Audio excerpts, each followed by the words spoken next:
যিনি বাতাস পাঠান, ফাতুসিরু সাহাবা, বাতাসে ধাক্কা মেরে সাহাবকে সরাই নিয়ে যায়। সাহাব হলো মেঘ, মানে মেঘ যে কত প্রকার, প্লেনে না উঠলে বুঝবেন না, প্লেনে উঠলে দেখবেন, বুঝবেন যে মেঘ কত প্রকার, কতটা স্তর। মনে হয় যেন আল্লাহ তাআলা তুলা শুকা দিছে, লেপ বানাবে, কোনোটা উঁচা নিচা, কোনোটা সমান, কোনোটা পাতলা, কোনোটা হালকা, কোনোটা ভারী, গোলাকার, নানান রকমের মেঘ ভেসে বেড়াচ্ছে। এই মেঘ হলো কোত্থেকে? সমুদ্র থেকে পানি উঠানো হয়েছে, সমুদ্র থেকে পানি উঠানো হলো। এই পানি উপরে উঠে গেল, আল্লাহ মেঘমালায় পরিণত করে দিলেন, বাতাসকে হুকুম করলেন, বাতাস এই মেঘকে টেনে নিয়ে যাও বগুড়ার উপরে। কোরআন শরীফে বগুড়ার নাম নেই, বেহুদা আনন্দ করার কোনো কারণ নেই। আমি ব্যাখ্যায় বললাম, আল্লাহ তাআলা বাতাসকে হুকুম করেন, নিয়ে যাও যেখানে পানি দরকার সেই জায়গায়, অমুক জায়গায় নিয়ে যাও। তো বাতাস আল্লাহ তো বলেন কোন, আর হয়ে যায়, কোন ফায়া কোন হয়ে যায়। তো বাতাস এখানে চলে এলো, মেঘ আসলো। এখন বৃষ্টির জন্য আল্লাহ বলে দেন বৃষ্টি হয়। তো এই বৃষ্টি তো কলসির কান্দার মতো নাজিল হইতে পারতো না? কলসির কান্দা দিয়ে পানি পড়া বোঝেন? তো এই কলসির কান্দার মতো যদি পড়তো আকাশ দিয়ে পানি, তাহলে বাড়িঘর থাকতো একটাও? তাও সুবহানাল্লাহ কবেন। আল্লাহ রাব্বুল আলামিন জমিনের প্রয়োজন মিটাচ্ছেন, আবার যেন মানুষের বাড়ি ঘরের গরু বাছুরের ক্ষতি না হয়, সেগুলি যেন বিপদে না পড়ে, কষ্টে না পড়ে, সেজন্য বিন্দু বিন্দু করে, ফোঁটা ফোঁটা করে বৃষ্টির পানি নাজিল করে দিয়ে পৃথিবীর কোথায় শুষ্ক একটা বালি, এক কোনা মাটি পড়ে আছে, তালাশ করে করে সমস্ত মাটিগুলি আল্লাহ রাব্বুল আলামিন সিক্ত করে দেন, ভিজাইয়া দেন। পানিতে যখন ভিজে গেল, ফাসুকনাহু ইলা বালাদিন মাইয়িতিন ফাআহইয়ানা বিহিল আরদা বাদা মাউতিহা। এটা ছিল মরা জমিন, আমি বৃষ্টির পানি দিয়া মরা জমিনটাকে আবার জিন্দা করে দিলাম। সেখানে তুমি বীজ বপন করলে। এখন এই পানিটা কে দিল? সূরা ওয়াকিয়া আল্লাহ তাআলা বলছেন, আফারাআইতুমুল মাআল্লাযী তাশরাবুন আআনতুম আনজালতুমুহু মিনাল মুজনি আম নাহনুল মুনজিলুন। যে পানি তুমি পান করো, আকাশ থেকে নাজিল হলো, এ পানিটা কে বর্ষণ করলো? তুমি করছো না আমি করছি? লাউ নাশাউ জাআলনাহু জাজান, আমি তো ইচ্ছে করলে পানিটাকে লবণাক্ত করেই নাজিল করতাম। পানি যে উঠাইছি সমুদ্র দিয়ে, সমুদ্রের পানি মিষ্টি না নোনা পানি, সেই নোনা পানি উঠাই আমি রিফাইন করেছি, মিষ্টি করে দিছি। সুবহানাল্লাহ। আল্লাহ কি পয়সা চাইছেন? ফালাউলা তাশকুরুন, ও বান্দা কেন শুকর আদায় করো না? এই পানি যদি আমি শুকাই দেই, সূরা মুলুকের মধ্যে আল্লাহ তাআলা বলছেন, কুল আরাআইতুম ইন আসবাহা মাউকুম গাওরান ফামান ইয়াতিকুম বিমাইন মাইন। বলো দেখি সবে, শুকাইয়া যদি যায় এই জমিনের পানি, তাহলে হেথায় তটনির ধারা কে দিবে সবারে আনি। আমি যদি মাটির নিচে, মাটির লেয়ারে, মাটির নিচে পানি আছে না, তাও কতক্ষণ, আর পানি না থাকলে আপনি টিউবওয়েল দিয়ে উঠান কি? মাটির নিচের পানি, খালের পানি, বিলের পানি সব যদি আমি আল্লাহ শুকায় দেয়, তাহলে আমি আল্লাহ ছাড়া এমন কে আছে নতুন করে আবার মরা গাঙ্গে পানির জোয়ার এনে দিতে পারে? আছে কেউ? বলেন সুবহানাল্লাহ, সুবহানাল্লাহ। এভাবে করে আল্লাহ তাআলা পানির ব্যবস্থা করে দিচ্ছেন।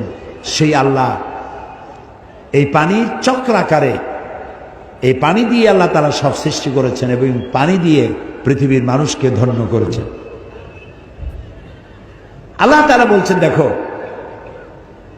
পৃথিবীকে সজ্জিত করেছি, কোনো জিনিসকে আমি খালি খালি বানাই নাই। এই যে ব্যাংকগুলা, ব্যাংক আছে না, এই ব্যাংকগুলো সব চালান দিছে। ওই যে অনেক আগে যে সব সরকার ছিল, বাংলাদেশে ব্যাংকগুলি সব পাঠাই দিয়েছে চায়না। ওরা তো ব্যাংক খায়। আমি ব্যাংকক গিয়েছিলাম, মেলবোর্ন ইউনিভার্সিটিতে মাহফিল ছিল। মেলবোর্ন অস্ট্রেলিয়া, যার রাজধানী সিডনি, মেলবোর্ন ইউনিভার্সিটিতে আমার মাহফিল। ব্যাংকক হয়ে যেতে হবে, ব্যাংকক হয়ে ফিরতে হবে থাইল্যান্ডের রাজধানী দিয়ে। তো সেখানে ফেরার পথে আমি 3 দিন সেখানে থাকলাম। দেখলাম ওখানে তো বুদ্ধ ধর্মের লোক বেশি, বৌদ্ধ ধর্মের লোক বেশি। অহিংসা পরম ধর্ম, জীব হত্যা মহাপাপ। যাদের ধর্মীয় নীতি, জীব হত্যা করে তারা জনমের মতো। রাস্তার ধারে আমাদের দেশে যেভাবে বাদাম ভাজে, ওইভাবে রাস্তার ধারে ঘিতে করে, এই কড়াইতে করে ঘি দিয়ে ভাজে। তেলা পোকা, উই পোকা, সার পোকা, উরসুঙ্গা, তারপরে আর কি কি আছে এরকম, আরশোলা, আর কি আছে এই গাছের সাথে সাথে পোকা, এইগুলি ভাজি করে। কড়া ভাজি, হ্যাঁ, হরিণ, বড় বড় হরিণ, এইগুলো রাস্তায় দাঁড়ায় দাঁড়িয়ে কিনে কিনে এগুলো জন্মের খাওয়া খায়। আর ব্যাঙের সব তৈরি করে, আস্তে আস্তে ব্যাঙ ব্রিজে করে নিয়ে আসে। বড় 5 স্টার 7 স্টার হোটেল, বড় বড় ব্যাঙ, সেগুলো নিয়ে আসে। ব্যাঙের সব এমন ভাবে বসায় রাখে মনে হয় লাভ দিয়ে মাথার উপর পড়বে। এখন এগুলি, এই ব্যাঙ এগুলি পোকামাকড় খাইত, আপনার ফসল রক্ষা হতো, সে ব্যাঙগুলোরই মারি ফেলেছে। পাখিতে পোকামাকড় খায়, পাখিগুলারে মারে। আমাদের দেশে অতিথি পাখি আসে সাইবেরিয়া থেকে। কোথেকে আসে? সাইবেরিয়া থেকে। সাইবেরিয়া কি আপনার ঠনঠনিয়ার মতো কাছে না, অনেক দূর। জি, আবার এখানে আবার একটা ঠেঙ্গা মারা বলে আছে, ওইখানে মানুষ যায় কেমন আল্লাহ জানে। আমাদের বরিশালে আছে গলাচিপা। একজনে জিজ্ঞেস করছে, মিয়া তোমার বাড়ি কই? বাড়ি কোথায়, তাকে দেখাই দেবো না মুখে বল? দেখাই দিলি তো ভালো হয়তো। গলা চাপে ধরছে। গলা চাপে ধরবেন কি বসবো? আমার বাড়ি হলো গলাচিপা। এখন পাখিগুলি আসে সাইবেরিয়ান দ্বীপপুঞ্জ থেকে, যখন সেখানে স্নো পড়ে, বরফ পড়ে, বরফের জ্বালায় ঠান্ডা টিকতে পারে না, তখন তারা ওড়া আরম্ভ করে। হাজার হাজার নয়, লক্ষ লক্ষ পাখি শূন্য, মহাশূন্য দিয়ে উঠতে উঠতে সমুদ্র পাড়ি দেয়, জঙ্গল পাড়ি দেয়, মরুভূমি পাড়ি দেয়, দিয়ে এই বাংলাদেশের সিলেটের সুনামগঞ্জের হাওড়ে এসে নামে। সুবহানাল্লাহ। কে পড়ছি নেই? নাম কি তার? জোরে বলো। ওরা আমাদের মেহমান। আমাদের দেশের লোকেরা মাশাআল্লাহ মেহমান ধরিয়া জম্মের খাওয়া খায়। পাখি, পশু পাখি আল্লাহ তাআলা যেগুলির হালাল করছে খাবেন, কিন্তু একটু বুঝে শুনে খান। ওরা মেহমান হিসাবে আসছে, সেগুলোরও খাই ফেলাবেন। এটা আপনার প্রাকৃতিক ভারসাম্য, জীববৈচিত্র্য, আপনার ভারসাম্যকে রক্ষা করে। সুবহানাল্লাহ। রাসূলুল্লাহ সাল্লাল্লাহু আলাইহি ওয়াসাল্লাম বলেছেন, যখন তিনি যুদ্ধে যেতেন তখন সাহাবায়ে কেরামদেরকে বলতেন, 3টা নির্দেশ দিতেন। গাছ কাটবা না। সুবহানাল্লাহ বলবেন। গাছ কাটবা না। আর সেখানে কি গাছ ছিল? খেজুর গাছ। গাছ কাটা মানেই হচ্ছে অর্থনৈতিক ক্ষতিগ্রস্ত করা। গাছ কাটবা না। বৃদ্ধ এবং শিশুদের গায়ে হাত দিবা না। নারী নির্যাতন করবে না। সুবহানাল্লাহ, সুবহানাল্লাহ। তো ন্যাচারাল প্রকৃতির ভারসাম্য রক্ষা করার জন্যই আল্লাহ এগুলি তৈরি করে রেখেছেন। কি সুন্দর! আল্লাহ বলেন, একটু তাকায় দেখো তো। আওয়ালাম ইয়ারাউ ইলা তাইরি ফাওকাহুম সাফাতিন ওয়া ইয়াকবিদনা মা ইউমসিকুহুন্না ইল্লার রহমান। দেখে নাকি তারা পাখিটি কেমন? মেলি দুটি লঘু ডানা, উড়িয়া বেড়ায় শূন্যের পরে, নাহি তার কোনো মানা। আবার সে ডানা গুটাইয়া চলে, কিন্তু পড়ে না তবু। বলো কে বা তারে শূন্যে রেখেছে, ভিন্ন সে এক প্রভু। দেখছেন? ঘুঘু, ঘুঘু, চিল এইভাবে ডানা ধাক্কা দিতে দিতে ওড়ে। আবার উঠতে উঠতে কখনো ডানা এভাবে সোজা করে প্লেনের মতো উড়ে চলে যায়। আবার ডানা দুটা বন্ধ করে দিয়ে সা করে চলে যাচ্ছে, কিন্তু পড়ে যাচ্ছে না। আল্লাহ কয় কে রাখছে শূন্যের উপরে জানো? নাম কি? সুবহানাল্লাহ। এগুলি দেখো আর শুকর আদায় করো। কিভাবে আমি এই পাখিগুলিকে সুন্দর করে সাজায় রাখছি, পাখি দিয়ে, গাছ দিয়ে, পালা দিয়ে, ফুল দিয়ে পৃথিবী সুসজ্জিত করেছে। মানুষ ধ্বংসই করে, গড়তে পারে কম। ফুলের গাছ, একজনে ফুলের গাছ উগলাইতে শুরু করছে, তো পুলিশ একটা এসে বলছে, আচ্ছা তুমি ফুলের গাছ উগলাচ্ছ, দেখো না এখানে লেখা কি? কয় লেখা তো আছে ফুল ছেঁড়া নিষেধ, গাছ উগলানো তো আর নিষেধ না। ও গাছের গোড়া শুদ্ধ উগলাই নিয়ে যাচ্ছে। এগুলো আমাদের চরিত্র, ন্যাশনাল ক্যারেক্টার। পরিবেশ দূষণ করা জাতীয় চরিত্র। সিগারেটে মুখে ধরে টান একটা দিয়া উপরে ফু দিয়ে দেখে যায় কদ্দুর। ও চিন্তা করে না যে কত বড় ক্ষতি হচ্ছে পরিবেশে।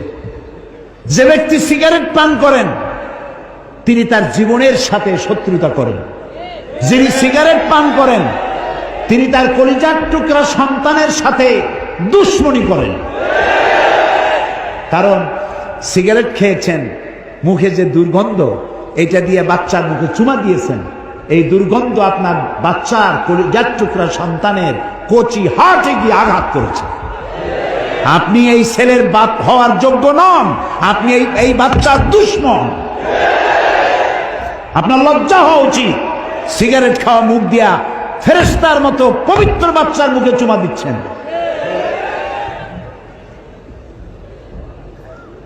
সিগারেটে ধূমপানের ভিতরে 4 পয়সা কোন উপকার আছে বলে পৃথিবীর কোন ডাক্তার বলতে পারবে না। হয়তো সেইগুলা বাসে বসে খায়, রাস্তায় খায়, হাটে আর খায়, মুরব্বীর সামনে খায়, হোটেলে খায়। আহারে, একটু শরম টরম হওয়া উচিত। এখানেই শেষ নয়, আপনি আপনার জীবনের সাথে, বাচ্চাটা বাদ দিলাম, আপনার জীবনের সাথে শত্রুতা করছেন। সিগারেটের মধ্যে, তামাকের মধ্যে নিকোটিন নামক এক প্রকারের বিষ আছে, পয়জন আছে। এই পয়জন ধোঁয়া হয়ে নাকের আপনার মুখে টান দিলে হার্টে চলে গেল। পৃথিবীতে প্রতি বছর 30 লক্ষ লোক সিগারেটের নিকোটিন নামক পয়জন দিয়ে ক্যান্সার আক্রান্ত হয়ে মারা যায় যারা, তাদের সংখ্যা 30 লাখের উপরে। আপনি আপনার আত্মহত্যার জন্য দায়ী সিগারেট পান যারা করেন। তো পরিবেশ দূষণ করা এটা কোনো মানুষের কাজ না, পরিবেশকে গড়া, সুন্দর করা মানুষের কাজ। এরপরে দেখেন আল্লাহ তাআলা বলছেন, দেখো পাখিগুলো দেখলে, এবার দেখো মৌমাছি। কি দেখবেন? সুবহানাল্লাহ। মৌমাছির নামে একটা সূরা নাজিল হয়ে গেছে। সূরাটার নাম কি? আরে ভাই, আমি কি খামাখা বলছি? এই কোরআন মহাবিশ্বের মহাবিশ্ব কি নাই? পিঁপড়ার নামেও একটা সূরা আছে, নাম কি? সূরা আন-নাম। আবার হাতির নামে একটা সূরা আছে। এখন পিঁপড়া বড় না হাতি বড়? অথচ হাতির নামের সূরাটা এতটুকু, আর সূরার নাম এত বড়, পিঁপড়া। সুবহানাল্লাহ। আবার মাকড়সার নামে একটা সূরা আছে, নাম কি? আনকাবুত। আবার মানুষের নামে একটা সূরা আছে, নাম কি? আন-নাস।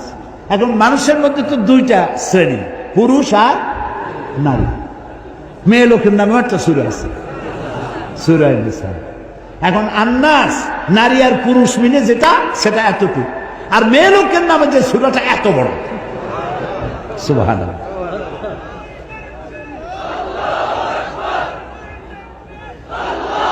এই কোরআনে কি নাই? কপাল পোড়া জাতি সব পড়ে, কোরআন পড়ে না। এই যে এত বই মেলা হয়, এক গাচ্ছি বই নিয়ে আসে, মেয়ে লোক পুরুষ লোক সমানে ঘোরে, সারা দিন ঘোরে ঘোরে ঘোরে।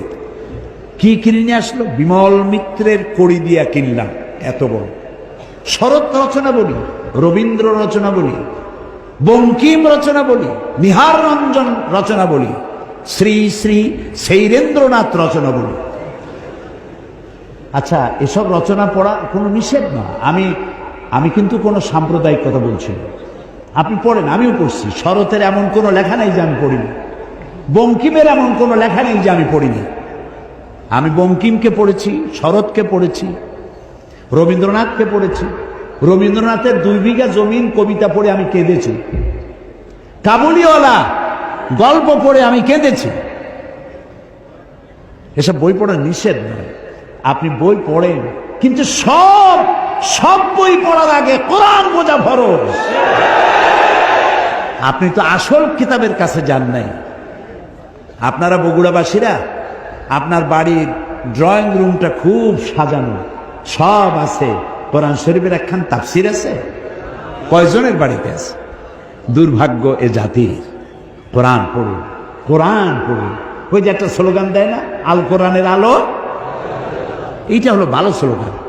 খালি একটা স্লোগান পাইছে, ইসলামের শত্রুরা হুঁশিয়ার সাবধান। কি এর শত্রু?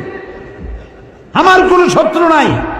আওয়ামী লীগ আমার, বিএনপি আমার, জামাত ইসলামী আমার, জাতীয় পার্টি আমার, হিন্দু আমার, বৌদ্ধ আমার, মুসলমান আমার, যারা মানুষ তারাই আমার।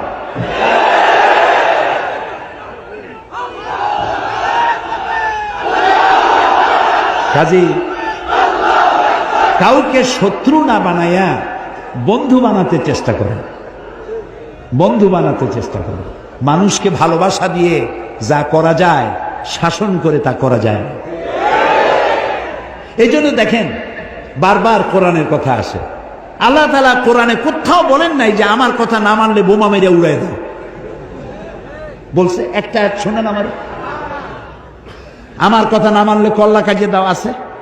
বরং কল্লা কাটার ব্যাপারে আল্লাহ বলেছেন, একটি মানুষকে যদি কেউ হত্যা করে, ফাকান্নামা কাতালান নাসা জামিআ, যদি কেউ একটি মানুষকে হত্যা করলো, সেজন্য সারা পৃথিবীর সব মানুষকে হত্যা করলো। যদি কেউ একটা মানুষকে বাঁচায় দেয়, সেজন্য সারা পৃথিবীর সব মানুষ বাঁচায় দিবে। এইটা হলো কোরআন। এটা কি?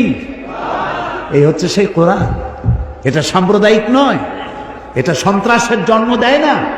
কোরআন সন্ত্রাসীদেরকে বিদায় করে দেয়। এখানে সাম্প্রদায়িকতার কোনো জায়গা নাই। নবী করিম সাল্লাল্লাহু আলাইহি সাল্লাম মদিনায় প্রবেশ করে সর্বপ্রথম ইসলামের চরম দুশমন ইহুদিদের সাথে এগ্রিমেন্ট করেছিলেন, চুক্তি করেছিলেন। এটা ঐতিহাসিক সত্য নয়? অথচ ইহুদিদের হাত নবীদের রক্তে রঞ্জিত। বহু নবী তারা জবাহ করেছে। জাকারিয়া আলাইহিস সালামকে করাত দিয়ে চিরে দ্বিখণ্ডিত করেছে ইহুদিরা। কাজে মানুষকে আপনি শত্রু ভাববেন কেন? হিন্দুর বাড়িতে যদি কেউ অসুস্থ হয়, আপনি 1 কেজি আপেল নিয়ে যান এবং তাকে 1 কেজি আপেল দেন। আপনি বলুন, স্রষ্টা আপনার ভালো করুন, আপনার জন্য দোয়া করি, আশীর্বাদ করি। বলতে তো কোনো ক্ষতি নেই। সে বুঝলো যে মুসলমান এরা সাম্প্রদায়িক না। আমার বাড়ি যেখানে, গতকালও বলেছি যে হিন্দু অনেক বেশি, আমার প্রতিবেশী বহুত হিন্দু আছে। ঈদের দিন তারা আমার বাড়িতে এসে, আমার গরিবখানায় এসে তারা পায়েস খায়, সেমাই খায়। আমি এমপি থাকাকালীন মসজিদও বানাইছি, তাদের মন্দিরও বানাইছি। আমার বাপের টাকা দিয়ে তো বানাইনি, সরকারের কাছ থেকে টাকা নিয়েছি, বানাই দিয়েছি। শত্রুতা কেন করব? আমার এ ঘর ভাঙ্গিয়াছে যে বা, আমি বাঁধি তার ঘর, আপন করিতে ঘুরিয়া বেড়াই, যে করেছে মরে পর। কাজে মানুষকে ভালোবাসতে শিখুন, মানুষকে ভালোবাসা দিন, তাহলে মানুষগুলি দিনের পথে চলে আসবে। যাই হোক, কিসের কথা বলছিলাম কোন তো? ও মাশাআল্লাহ, ধন্যবাদ, ধন্যবাদ বগুড়াবাসীকে, ধন্যবাদ আপনাদের মেমোরিকে, ধন্যবাদ। আল্লাহ আমাদের সকলের মেমোরিকে আরো বাড়ায় দিন, যাতে কোরআনের কথা, হাদিসের কথা আমরা আমাদের মাথার মধ্যে রেখে দিতে পারি। সুবহানাল্লাহ। মৌমাছির কথা বলছিলাম, সেই মৌমাছি দিয়ে এখন দেখেন মৌমাছি সম্পর্কে আল্লাহ কি বলছেন। এখানেও বিজ্ঞান আছে। وَأَوْحَى رَبُّكَ إِلَى النَّحْلِ أَنِ اتَّخِذِي مِنَ الْجِبَالِ بُيُوتًا وَمِمَّا يَعْرِشُونَ। মৌমাছিকে তার মনের মধ্যে একথা আমি জাগ্রত করে দিলাম, কি তুমি 3 জায়গায় বাসা বাঁধো। কয় জায়গায়? কে বলতেছে? 3 জায়গায় বাসা বাঁধো। গাছে বাঁধো, বিল্ডিং এর কার্নিশে বাঁধো, আর পাহাড়ে বাঁধো। 3 জায়গায় এই মৌচাক বানাও, যাতে করে মরুভূমির লোকেরাও মধু খেতে পারে। গাছপালা নাই, বিল্ডিং আছে শুধু, তারাও যাতে খেতে পারে। মধু তো নিয়ামত। মধু কি নিয়ামত? আপনি বানান, পয়জন হয়ে যাবে। বিভিন্ন ফুল থেকে আপনি বিভিন্ন মধু বানায়, আর্টিফিশিয়াল, নিজেরা যদি বানান পয়জন হয়ে যাবে। খাবেন, জনমের মতো কলেরা হইয়া বসন্ত হয়ে মারা যাবে। মৌমাছি দিয়ে আল্লাহ বানাচ্ছেন। দেখেন, আল্লাহ রাব্বুল আলামিন বলেন 3 জায়গায় চাক বানাও। সুম্মা কুলি মিন কুল্লি সামারাতি ফাসলুকি সুবুল রাব্বিকা যুনুলা। এরপরে তুমি প্রত্যেক ফুলের থেকে মধু আহরণ করো এবং তোমার রব কর্তৃক নির্দিষ্ট পথে ফিরে আসো। মৌমাছি নিয়ে যারা এই প্রাণীতত্ত্ববিদ যারা, তারা বলেছেন মৌমাছি নিজের বাসা থেকে 5 কিলোমিটার দূর পর্যন্ত গিয়ে সেখান থেকে মধু আহরণ করে নিজের বাসায় আবার ফিরে আসতে পারে। সে পথ হারায় না, কারণ আল্লাহ তাআলা বলেছেন সুম্মা কুলি মিন কুল্লি সামারাতি ফাসলুকি সুবুলা রাব্বিকা যুনুলা। তোমার রব কর্তৃক নির্ধারিত পথে ফিরে এসো। ওই রাস্তায় যায়, আবার সেই রাস্তা দিয়ে ফিরে আসার মতো একটা জ্ঞান আল্লাহ তাকে দান করেছেন। এখন দেখুন, মৌচাক দেখছেন আপনারা? মৌচাকের অসংখ্য চেম্বার আছে। এই চেম্বারগুলি কয় কোণ বিশিষ্ট বলেন তো? হ্যাঁ, মৌ খাইছে জন্মের খাওয়া, কিন্তু দেখে নেই। 6 কোণ বিশিষ্ট। মধু মক্ষিকা যে চাক বানায় 6টা কোণ থাকে, প্রতিটা চেম্বারের 6টা কোণা। এই যে সমান সাইজের, একটাও বড় নয় একটাও ছোট নয়, হাজার হাজার চেম্বার বানালো 6 কোণ বিশিষ্ট। ওর কাছে কি জ্যামিতি বক্স ছিল? মেশিন টুল ছিল? কি দিয়ে বানালো? সুবহানাল্লাহ বলবেন? সুবহান।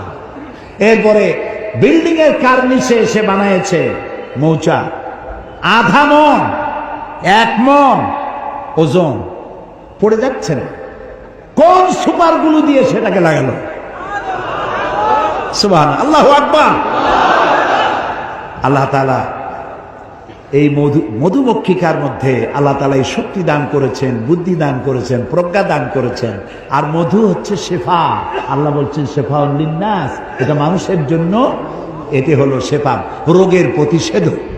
প্রত্যেকদিন যাদের ডায়াবেটিস নাই, তারা প্রত্যেকদিন ফজরের নামাজের পর হাত ধুয়ে হাতের তালুতে 1 টিস্পুন ফুল, 1 চামচ পরিমাণ মধু চেটে খাবেন, 1 গ্লাস পানি খাবেন। আল্লাহ রোগ ব্যাধি থেকে হেফাজত করবেন। এটা হলো মধুর ব্যাপারে। একটা হলো আল্লাহর ওষুধ, আর একটা হচ্ছে রাসূলুল্লাহর ওষুধ। সুবহানাল্লাহ। সেটা হলো হাব্বাতুস সাওদা, ব্ল্যাক শিট, কালো জিরা। এটা কি? কালো জিরা। কালো জিরা বলেন আপনারা? এই কালো জিরা। কালো জিরা সম্পর্কে রাসূলুল্লাহ বলেছেন দাওয়াউন লিকুল্লি দা ইল্লা সাম। এই কালো জিরাগুলি সমস্ত রোগের ওষুধ, মৃত্যু ছাড়া। সুবহানাল্লাহ বলবেন না? আমাদের কপাল খারাপ, কোরআনও পড়ি না, হাদিসও স্টাডি করি না। হুজুরদের কাছে যাই আর তাবিজ নিয়ে আসে, আর ওই যে কালো সুতা, এগুলো পড়ে নিস। হুজুররা কি পড়ে আল্লাহ জানে, কালো সুতা গিরে দেয়, গিরে দেয়, গিরে দেয়। কতগুলো গিরে দিয়ে দিল, কতগুলো তাবিজ দিল, বাচ্চার গলায় ঝুলাই দিল। বাচ্চা যদি কথা বলতে পারতো, বলতো মা আমি কি অপরাধ করছি, এতগুলো ঝুলাইছো কেন? এই সুতা মুতা ঝুলানো, তাবিজ লাগানো শরীয়তের কোনো বিধান নাই। রাসূলুল্লাহ তাবিজ লেখার জন্য কোনো পারমিশন দেন নাই। একজন সাহাবীও তাবিজ লেখেন নাই। রাসূলুল্লাহ ঝাড়ফুঁক করেছেন, সাহাবায়ে কেরাম ঝাড়ফুঁক করেছেন, আপনিও করুন। রোগাক্রান্ত কোন রোগীকে দেখতে গেলে রাসূলুল্লাহ বলেছেন 70,000 ফেরেশতা তার জন্য দোয়া করে। এই সব কাম তো করবো না, আকাম করে বেড়াবো খালি। রোগী দেখতে যান, রোগীর মাথায় হাত বুলান, সূরা ফাতিহা পড়ে ফু দিয়ে আসেন। সুবহানাল্লাহ বলে। সুতরাং আল্লাহ তাআলা এই মধুকে ওষুধ বানাচ্ছেন, আবার এই মধু পান করলে নানাবিধ রোগ আল্লাহ মাফ করে দেন। এখন দেখুন আল্লাহ তাআলা বলছেন এই যে উট, এখন তো উট বাংলাদেশে কোরবানির জন্য আসে, এই উটগুলি সম্পর্কে আল্লাহ বলেছেন আফালা ইয়ানজুরুনা ইলাল ইবিলি কাইফা খুলিকাত, উট বানাইছি কেমনে তা কি দেখছো? কে বলতেছে? উট বানাইছি কেমনে তা কি দেখছো? এত জিনিস থুইয়া আল্লাহ তাআলা উটের কথা বললেন কেন? এটার ব্যাপারে অনেক তাফসীর আসছে। কেউ বলছে উটের দুইটা হাঁটু, কেউ বলেছে উট মরুভূমির জাহাজ, নানান কথা নানান জনে বলেছে। কিন্তু সর্বশেষ যেটা আবিষ্কার হয়েছে সেটা হলো উট হচ্ছে পৃথিবীর সমস্ত প্রাণী থেকে আলাদা এক্সেপশন, কিছু কোয়ালিটি আল্লাহ তাকে দান করেছেন, কিছু আলাদা জিনিস দিয়েছেন। সেটা কি? সেটা হলো এই সমস্ত মানুষ পানি যতটা লোড করে খায় ততটা আনলোড করে, পেশাব করে বের করে দেয়। উট একমাত্র প্রাণী যতটা পানি খায় তার সবটা পেশাব করে ফেলে দেয় না, কিছু পানি জমা করে রাখার মতো তার বডির মধ্যে একটা চেম্বার আছে যেখানে এই পানিটা জমা থাকে। পৃথিবীর সমস্ত প্রাণী বাতাস থেকে অক্সিজেন নেয়, আর এই অক্সিজেন যতটা নেয় ততটাই ছেড়ে দেয়। উটই একমাত্র প্রাণী যতটা অক্সিজেন গ্রহণ করে সব ছেড়ে দেয় না। তার লাংসের পাশে, তার লাং যেটা, ওর পাশে একটা চেম্বার আছে, সেই চেম্বারে খানিকটা অক্সিজেন জমা করে রাখে। কেন? এই জন্য যে মরুভূমিতে বালুর ঝড় হয়, সাইমুম, ঝোড়ো হাওয়া, এই বালুর ঝড় যখন হয় তখন মানুষেরা টের পেয়ে যার যার বাড়ি চলে যায়। উট তো থাকে মরুভূমিতে, ওর তো বাড়ি নাই, ঘর নাই। আর এক চোটে এই মরুভূমিতে বালুর ঝড় হয় 2 দিন 3 দিন 5 দিন 7 দিন, তখন এই উট যাবে কোথায়? ও তো চোখ চোখ কানা হয়ে যাবে, ও তো মরে যাবে। এই জন্য আল্লাহ রাব্বুল আলামিন উটের বডির মধ্যে অক্সিজেন রাখার আর পর্যাপ্ত পানি রাখার ব্যবস্থা করেছেন। যখনই উট টের পায় মরুভূমিতে ঝড় হবে, সঙ্গে সঙ্গে তার সামনে 2 পা দিয়া বালুগুলি সরাইয়া, তার গর্দান অনেক লম্বা, মাথা আর গর্দানের অর্ধেক বালুর মধ্যে ঢুকায় দিয়ে দেয়। অন্তত 7 দিনের মধ্যে পানি আর অক্সিজেনের জন্য মারা যাবে না। আফালা ইয়ানজুরুনা ইলাল ইবিলি কাইফা খুলিকাত, আরে মানুষ কেমনে বানাইলাম, উট কিভাবে বানালাম তা কি লক্ষ্য করবা না? সুবহানাল্লাহ, সুবহানাল্লাহ। আল্লাহ তাআলা বলছেন দেখো, এবার তুমি এই পৃথিবীর দিকে তাকাও, সৌরজগৎ তথা বহুমাত্রিক জগতের দিকে তাকাও। আমরা 2টা জগৎকে চিনি, ইহ জগৎ, পরজগৎ, ইহকাল আর পরকাল, কিন্তু জগৎ 2টা না। আল্লাহ তাআলা বলছেন আলহামদুলিল্লাহি রাব্বিল বলে আলামিন। বহু জগতের, বহুমাত্রিক জগতের কনসেপশন আল্লাহ তাআলা সূরা ফাতিহার শুরুতেই দিয়েছেন। তিনি এক জগতের রব নন, তিনি বহুমাত্রিক জগতের রব। বহুমাত্রিক জগৎ কোথায়? মহাশূন্যে আছে গ্যালাক্সি, মিল্কি ওয়ে, এখানে রয়েছে চন্দ্র, সূর্য, গ্রহ, নক্ষত্র, অসংখ্য জগৎ। কত বড় জগৎ তা আমি বলে শেষ করতে পারবো না। এই পৃথিবীর উপরিভাগে একটা জগৎ, এর তলদেশে আরেকটি জগৎ, পানি, সমুদ্র, পানির মধ্যে এক জগৎ, সমুদ্রের তলায় আর এক জগৎ, এ মাটির তলায় আরো বহু জগৎ। এই বহু জগতের, বহুমাত্রিক জগতের মালিককে আল্লাহ তাআলা। বিজ্ঞানীরা বলেছেন যে চাঁদ হচ্ছে পৃথিবী থেকে 2,32,000 মাইল দূরে, আর সূর্য হচ্ছে 9,30,00,000 মাইল দূরে। সূর্য হচ্ছে পৃথিবীর চাইতে 13 লক্ষ গুণ বড়। এটা দেখে মানুষ অবাক হয়ে গেছে। কিন্তু বিজ্ঞানীরা বলেন এরপরে তারা আরো আবিষ্কার করলো, এমন সব গ্রহের, এমন সব তারকার সন্ধান তারা পেলেন যেই তারকা সূর্যের চাইতে বড়। কত বড়? যেই সূর্য পৃথিবীর চাইতে 13 লক্ষ গুণ বড়, এই সূর্য 2.5 থেকে 3 কোটি সূর্য খাইয়া হজম করতে পারে এমন হাজারো লাখ তারকা আল্লাহ তাআলা মহাশূন্যে তৈরি করে রেখেছে। বিজ্ঞানীরা মনে করছেন এটাই বুঝি সব থেকে বড়। আল্লাহ কয় না, এটাই বড় না, আরো আছে। বিজ্ঞানীরা সেটাও আবিষ্কার করেছে। বিজ্ঞানীরা খুঁজতে খুঁজতে সেটার সন্ধান পেয়েছে, সেটা হলো ব্ল্যাক হোল। সেটা কি? ব্ল্যাক হোল, অন্ধকূপ। এই অন্ধকূপ বিশাল। যেই তারকা 2.5 থেকে 3 কোটি সূর্য খাইতে পারে, সেই তারকা ঘুরতে ঘুরতে যদি ব্ল্যাক হোলের রেঞ্জের মধ্যে এসে যায়, আপনি চকলেটটা চুষে যত দ্রুত শেষ করতে পারেন, তার চাইতেও অতি দ্রুত গতিতে এই বিশাল তারকা শুষে শেষ করে ফেলে দেবে ব্ল্যাক হোল। এই কথা বিজ্ঞানীরা আবিষ্কার করলো এই যে সেদিন।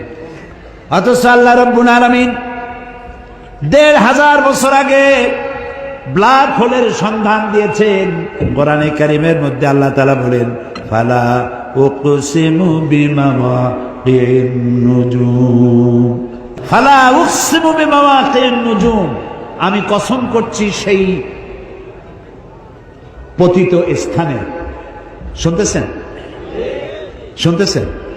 আল্লাহ তাআলা বলছেন, আমি শপথ করি সেই পতিত স্থানে যেখানে তারকা সমূহ নিপতিত হয়। তারকা নিপতিত হয় কোথায়? এই ব্ল্যাক হোলের মধ্যে। সুবহানাল্লাহ। এই কথা আল্লাহ তাআলা বহুত পূর্বে কোরআনে কারিমে বলে রেখেছেন। দুর্ভাগ্য, এখানে কোরআন স্টাডি করি নাই, কোরআন পড়ি নাই, কোরআন বুঝি নাই। পৃথিবীতে এমন কোন উল্লেখযোগ্য ভাষা নাই যে ভাষায় কোরআনের তাফসীর লেখা হয় নাই। সুবহানাল্লাহ। কোরআন শরীফ আমরা যদি বুঝতে চেষ্টা করি, এই যে যুবকেরা, কালকে যুবকদের কথা বলেছিলাম, যুবকদের জন্য বলি, তোমরা আমাদের সম্পদ। গতকালও বলেছি, তোমরা আমাদের সম্পদ। সম্পদের বিপরীত কি? সম্পদের বিপরীত হচ্ছে আপদ। যুবকেরা, তোমরা যদি কোরআন স্টাডি করো, কোরআন দিয়ে যদি তোমরা চরিত্র গঠন করো, তোমরা জাতির সম্পদ। আর কোরআন যদি না বোঝো, কোরআন যদি অনুশীলন না করো, জাতির জন্য তোমরা আপদ। আর আপদের উপরে বিপদ, বিপদের উপরে মুসিবত। তোমরা আমাদের সম্পদ। এই সম্পদ আমি বলছি না, আমার রাসূল বলেছেন। সুবহানাল্লাহ বলেন। আরে ভাই কও না সুবহানাল্লাহ। আল্লাহর নবী বলেছেন, উসিকুম বিশ-শাবাবি খায়রা ফাইন্নাহুম মারাক্তু আফইদা লাকাদ বাসানি আল্লাহু বিল হানিফিয়্যাতি সামহা ফাহালাফানি আশ-শাবাব ওয়া খালাফানি আশ-শুয়ুখ। ক্বালা নবী সাল্লাল্লাহু আলাইহি ওয়াসাল্লাম। রাসূল বলেছেন, উসিকুম বিশ-শাবাবি খায়রা, আমি তোমাদেরকে ওসিয়ত করছি তোমরা যেন যুবকদের প্রতি সহৃদয় হও। আমাদেরকে বলতেছে, আমরা যারা বড়, আমাদেরকে রাসূল নির্দেশ করেছেন যুবকদের প্রতি সহৃদয় হতে। রাসূল বলেছেন যে আল্লাহ তাআলা আমাকে উদারতা সহকারে পৃথিবীতে প্রেরণ করেছেন দ্বীন প্রতিষ্ঠার জন্য। আর এই দ্বীন প্রতিষ্ঠার কাজে আমাকে যারা সাহায্য করেছে তারা সব যুবক।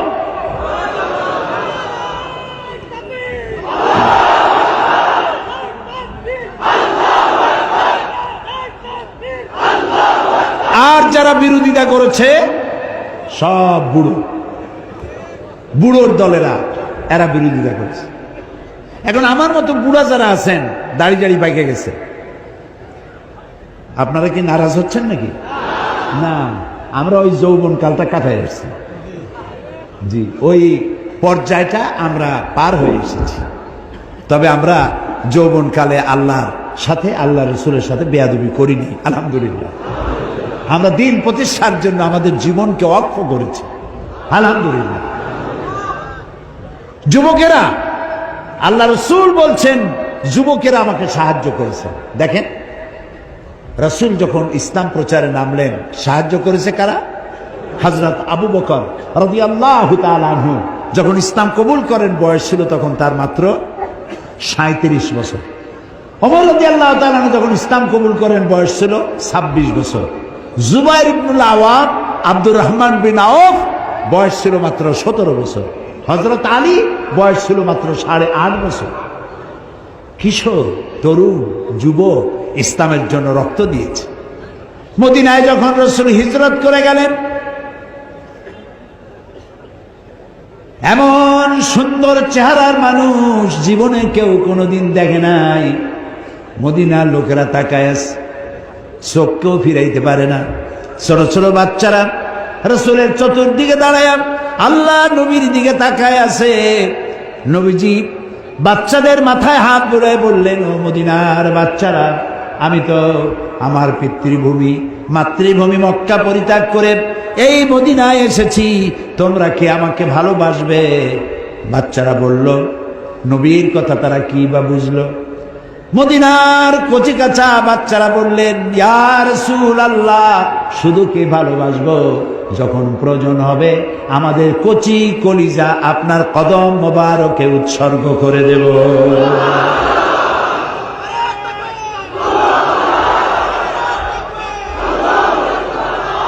সুতরাং যুবকরাই সর্বকালে সর্বযুগে যুবকরাই ইসলামকে সাহায্য করেছে, আলহামদুলিল্লাহ। কিয়ামত পর্যন্ত করতে থাকবে। যারা ইসলামের সাথে থাকবে তারা সৌভাগ্যবান, সুবহানাল্লাহ। বিরোধিতা করলো বুড়োরা, আবু জাহাল, আবু লাহাব, উতবা, সাইবা, মুগিরা, আবু সুফিয়ান, গোষ্ঠী সুদ্ধা সবগুলার বয়স ছিল 40-এর উপরে। এই বুড়োরা বিরোধিতা করেছে। হযরতে আবু সাঈদ খুদরি রাদিয়াল্লাহু তাআলা আনহু, বহুত হাদিসের রাবী তিনি কোন মজলিসে বসা থাকলে যদি দেখতেন যুবক আসতেছে, তিনি দাঁড়ায় যেতেন। সুবহানাল্লাহ বলতে।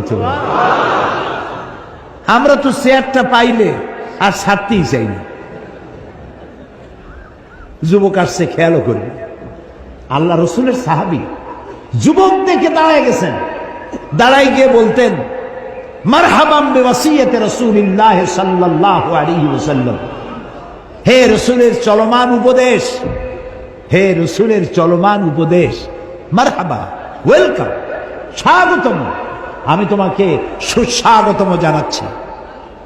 কারণ কাদ আমারানা আন নাহফাজাল হাদিসা ওয়া নুআসসিয়া লাকুম ফিল মাজালিস, কারণ রসুল আমাদেরকে বলেছেন আমরা যেন রসুলের হাদিসগুলি সংরক্ষণ করি আর আমাদের মজলিস সমূহে যুবকদের জন্য যেন জায়গা বানায় দেই। যুবকদের বসতে দাও, ওদেরকে ভালোবাসো, ওদেরকে রাগ করো না। আমাদের কপাল খারাপ, আপনারা রাগ করতেছেন নাকি? মসজিদে যদি ছোট বাচ্চা যায়, কিছু মুরব্বী আছে সেই দূর দূর দূর। আশ্চর্য কথা, একটা বাচ্চা ঢুকেছে, আপনি দূর দূর করতেছেন। ওরা কি কোনো বিশেষ কোনো প্রাণীর বাচ্চা? মানুষের সন্তান, আপনি চোখ মোটা করতেছেন। প্রথম কাতারে বাচ্চা দাঁড়াইছে, তো আপনার কি হয়েছে? আপনি কেন ধমক দিবেন? এটা আল্লাহর মর্জি, এটা আপনার মামু বাড়ি না। বাচ্চা ছেলেটাকে আদর করেন, একটা কোনায় জায়গা করে দেন। তার বাপ বা চাচা যার সাথে আসছে, বাচ্চাটা নিয়ে এক কোনায় গিয়ে দাঁড়াবে। মাঝখানে দাঁড়ালে দেখতে অসুন্দর। ইসলাম তো আবার সৌন্দর্য প্রিয় বেশি। আল্লাহ নিজে সুন্দর, সুন্দরকে তিনি ভালোবাসেন। দেখেন না, লাইন সোজা হতে হবে। নামাজ পড়বো যেমনি খুশি সামনে দাঁড়াই নিতে হয় না। কাতার সোজা করা কি সুন্নত? নফল, ওয়াজিব। যার কারণে কাতার বাঁকা হবে, পুরো কাতারের জন্য আল্লাহর দরবারে তাকে দায়ী হতে হবে। এটি হলো ডিসিপ্লিন, ডিসিপ্লিন, সৌন্দর্য প্রিয়তা। নামাজ পড়বেন অক্ত মতো। আপনার প্লেন ছাড়বে বলে আপনি নামাজ, জোহরের নামাজ 12টার সময় পড়ে যাবেন, ট্রেন ছাড়বে আসরের নামাজ 3টার সময় পড়বেন, তা হবে না। যে জাতির 5 ওয়াক্ত নামাজ টাইমলি পড়তে হয়, সেই জাতির পাঞ্চুয়ালিটি কোনো জ্ঞান নাই। মন্ত্রী সাহেব বক্তৃতা করবেন বেলা 3টায়, 5টায়ও খোঁজ নেই। 5 মিনিটের জন্য ওয়াজ করতে দেওয়া হয়েছে, আহমদু নুসল্লি আলা, তারপরে সাল্লাল্লাহ পড়তে পড়তে 1.5 ঘন্টা শেষ। এই হলো আমাদের সময়ের জ্ঞান। 9টার ট্রেন কয়টায় আসবে? দেখা গেল একদিন সত্যি সত্যিই 9টার ট্রেন 9টায় আসছে। লোকেরা খুব খুশি। স্টেশন মাস্টার বলছে এত খুশি হওয়ার কারণ নাই, গতকালকেরটা আজকে আসছে। সময়ের জ্ঞানও নাই, বাচ্চাদের প্রতি স্নেহ নাই। বরং আমি বলতে চাই, পকেটে 2-4টা চকলেট রাখেন মুরব্বীরা। কোনো বাচ্চা যদি মসজিদে যায় নামাজ পড়তে দেখেন, বেরোবার সময় ওর হাতে মাথায় হাত বুলাবেন, বাবা তুমি নামাজ পড়তে আসছো, খুব খুশি হয়েছে, তোমার নাম কি বাবা? নামটা শুনলেন, হাতে একটা চকলেট ধরাই দিলেন। বাচ্চা মনে করলো মসজিদে গেলেই তো চকলেট পাওয়া যাবে। আর যে ধমক দিছেন, ও বাড়ি যায় মার কাছে বলবে, মা আমি জিন্দিগিতে মসজিদে আর যাবো না। ওর কলজা ছোট তো, আপনি বাচ্চা ছেলেকে কতটা ধমক দিবেন, কতটা চোখ মোটা করবেন, তার একটা মেজারমেন্ট থাকতে হবে। ছোট্ট বাচ্চা ধমক দিবেন 1.5 মণ ওজনের, তো হার্ট ফেল করবে।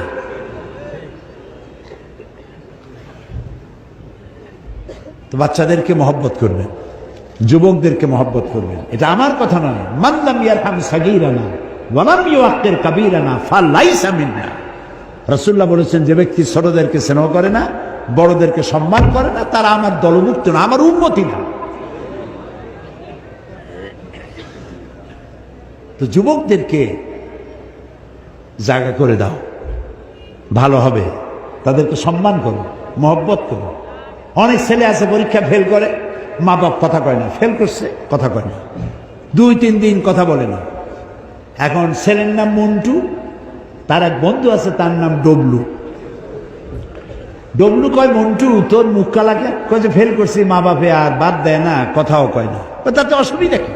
নতুন ইন্ডিয়ান ফিল্ম আসছে, চল দেখবো গিয়ে। ও নিয়ে গেল, যায়া ফিল্ম দেখাইলো, তারপরে কিছু ট্যাবলেট খাওয়াইলো, কি বাহা ট্যাবলেট নাকি একটা আছে না, হ্যাঁ ওই যে ট্যাবলেট খাওয়াইলো। তারপরে বলে একদিন খাইলে কি হয়, তারপরে একটু ফেন্সিডিল খাওয়াইলো, এরপর বড় কিছু খাওয়াইলো, তারপরে খারাপ জায়গায় নিয়ে গেল। 3 দিন যে আপনি কথা বলেন নাই, কি মারাত্মক কাজ করেছেন আপনি কি জানেন? আপনি সর্বনাশ করেছেন আপনার কলিজার টুকরা সন্তানকে। ও ফেল করেছে, আপনি বলেন আব্বু তুমি ফেল করেছো, দুঃখ নিও না, কষ্ট, মানুষ তো ফেল পাস তো করি, তুমি আগামী বছর ভালো পাস করবা, খুব মনোযোগ সহকারে পড়ো, কয়টায় ফেল করছো, কোনটায় ফেল করছো সেটা বেশি বেশি পড়ো। একজনে তো শুনছে তার ছেলে ফেল করছে, তাই আলহামদুলিল্লাহ। ছেলে ফেল করছে তা আপনি আলহামদুলিল্লাহ কর, যে ফেল করবে এ যোগ্যতাও আছে কিনা আমার সন্দেহ ছিল। আপনি একটু আদর করিয়া যদি ঘরে নিতে পারেন, তো এই বাচ্চাটারে আপনি ঘরের বাইর করবেন কেন? আপনার সন্তান আপনি শত্রুতা করে ঘরের থেকে বের করে দিবেন কেন? বাচ্চাগুলিকে ভালোবাসুন। রাসূল সাল্লাল্লাহু আলাইহি ওয়াসাল্লাম মজলিসে বসে আছেন, দেখতে পাচ্ছেন হযরত জারীর রাদিয়াল্লাহু তাআলা আনহু। জারীর, আপনাদের কারো ছেলের নাম রেখে দিন জারীর, জারীর, আনাস, জুবায়ের, জাবের, এসব নাম রাখবে। কি সব নাম রাখে, আকাশ, বাতাস, তারপরে যে কি হাবিজাবি নাম, মেয়েদের নাম রাখে এখন অক্সিজেন বেগম।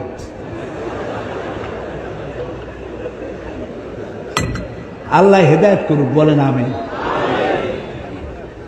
এরকম নাম আপনি রাখবেন কেন? ইসলামী নাম রাখবেন। কি নাম রাখবেন? ইসলাম। রাসূলের সাহাবীদের নাম রাখেন। আনাস, রাসূলুল্লাহ কি ভালোবাসতেন তাকে, সুবহানাল্লাহ। এইসব নাম রাখেন। তো জারীর রাদিয়াল্লাহু তাআলা আনহু, তিনি যদি কোন মজলিসে আসতেন, সাহাবীরা বলতেন আমাদের মধ্যে এক ফালি চাঁদ উদিত হয়েছে, এত সুন্দর ছিলেন তিনি দেখতে। মজলিসে জায়গা পান নাই, দাঁড়ায় আছেন, রাসূলের দৃষ্টি এড়ায় নাই। রাসূলুল্লাহ নিজের চাদরটা খুলে ফিকে বললেন, ইজলিস ইয়া জারীর, ও জারীর তুমি আমার চাদরের উপরে বসো। আল্লাহু আকবার। বিশ্ব নবী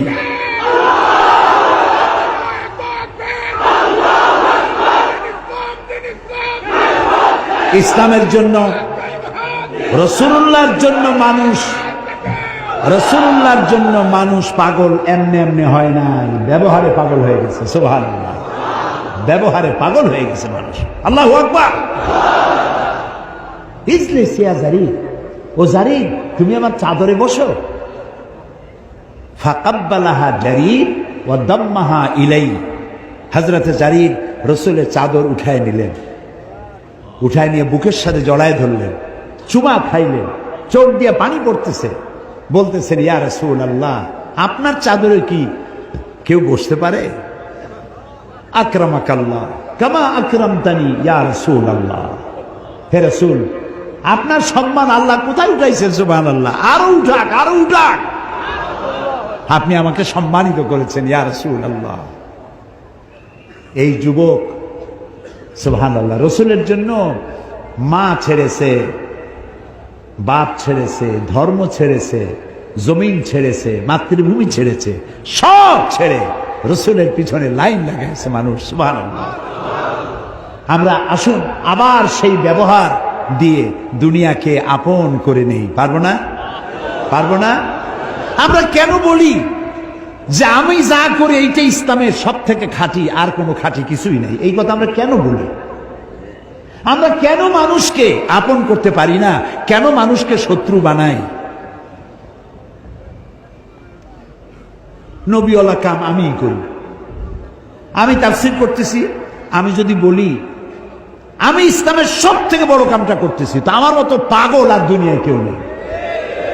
যারা মসজিদ ইমামতি করে তারা যদি বলে সব কাম আমি করি, যারা ওয়াজ করে তারা যদি বলে সব কাম আমি করি, যারা ইসলামের বই লেখে তারা যদি বলে সব কাম আমি করি, এটা কি হইল? না, হইল না। আপনি তো বাকিগুলারে শত্রু বানাই দিছেন। আপনি স্বীকৃতি দেন, যারা ওয়াজ নসিহত করেন লাখো জনতার কাছে কোরআনের কথা পৌঁছায় দেন। সুবহানাল্লাহ। যারা তাবলীগি জামাত করেন, তাবলীগি জামাতের ভাইয়েরা নিজের পকেটের খাইয়া বাড়ি বাড়ি গিয়ে কলেমা শিখান, নামাজ শিখান, ভালো কাজ করতেছে। সুবহানাল্লাহ।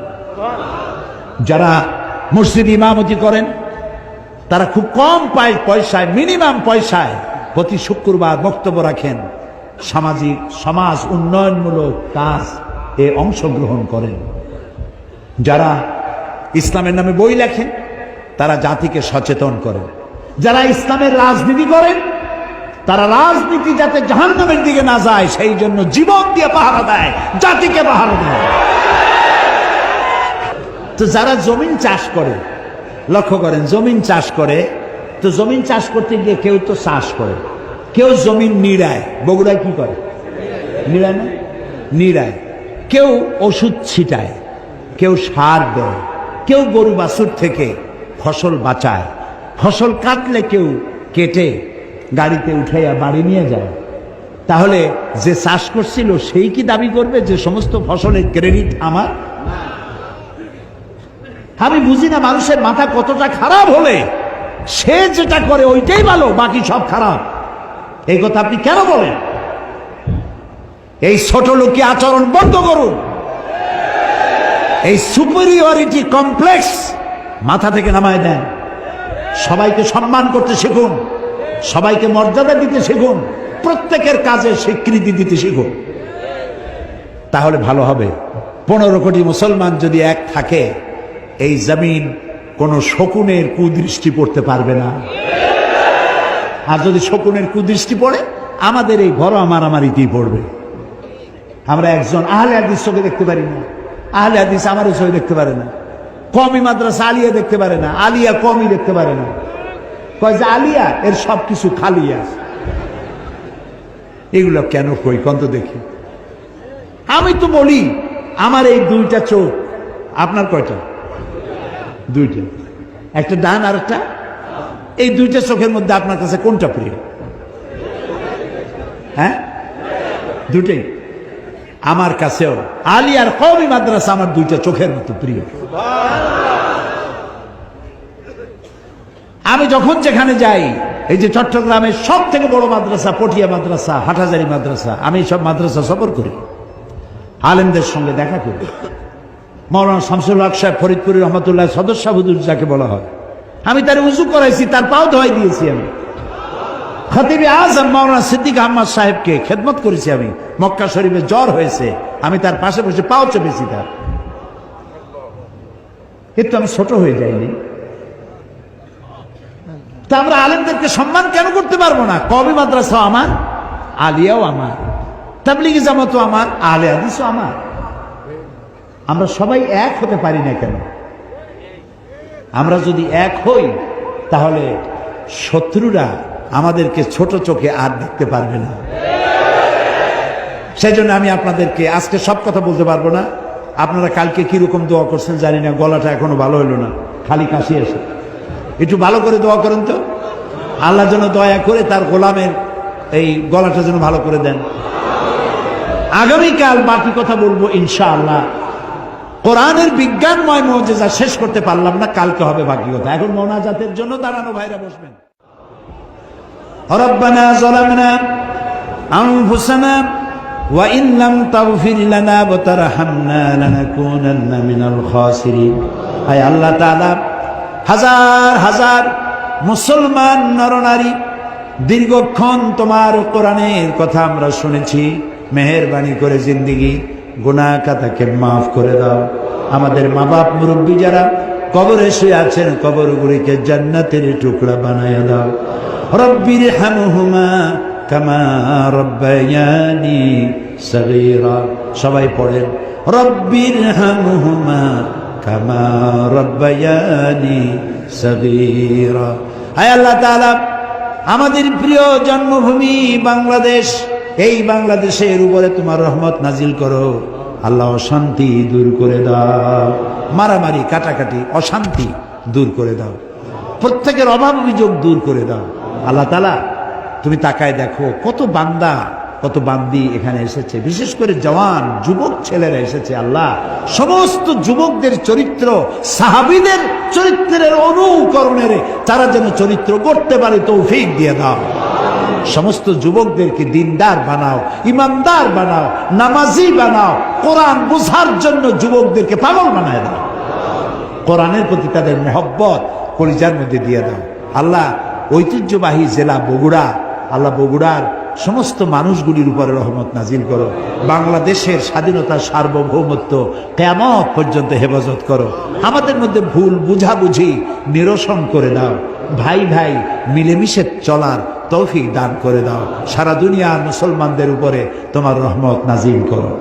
আগামীকাল এই মাহফিলের শেষ দিন, আল্লাহ তুমি দয়া করে এই মাহফিলকে আগামীকাল তুমি কামিয়াব করে দিও। রব্বানা তাকাব্বাল মিন্না ইন্নাকা আনতাস সামিউল আলিম ওয়া তুব আলাইনা ইন্নাকা আনতাত তাওয়াবুর রহিম। সুবহানা রাব্বিকা রাব্বিল ইজ্জাতি আম্মা ইয়াসিফুন ওয়া সালামুন আলাল মুরসালিন ওয়ালহামদুলিল্লাহি রাব্বিল আলামিন। ওয়াজআল আখিরা কালামিনা ইনদাল মাউতি লা ইলাহা ইল্লাল্লাহু